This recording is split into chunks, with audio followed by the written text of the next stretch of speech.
Labdien, 31. janvāris. Dravā iet jautri. Ir sācies īsts pavasara aplidojums. 31. janvāris. Nu jā, vēja nav, saulīte spīd, 8 grādi. Bites iet uz aplidojumu. Un vienas puses jau nav slikti. Viņas aplidosies. Tad viņiem tās zarnas būs attīrījušās, un tad viņas varēs tālāk jau veikt pavasara darbus. Noņēmu vākus mājiņām. Tomēr kaut kāds mitrums ir sakrājies, saulītē tagad nedaudz apžūs. Jā, droši vien, ka uz vakara pusi būs vēl intensīvāks aplidojums.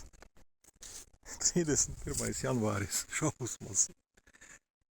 Jā, nu šitā ir pati aktīvākā mājiņa, viņai jau kādu stundu iet pa gaisu. Labi, skatīsimies.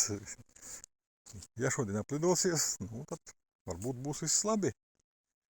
Guļstropi arī šodien aktīvi, parasti viņi paši pēdējie lidinās. Bet šogad kaut kā aktivitāte ir lielāka. Bišu atbiruma pagaidām nav. Visas mājiņas dzīvas, kura stiprāka, kura nedaudz vājāka. Bet pavasarī jau tā bilde droši vien stipri mainīsies. Jā, pie tāda aplidojuma droši vien, ka jau kamoli nav. Kas mums te ir? Jā, viss pa gaisu. Labi, lai lidinās.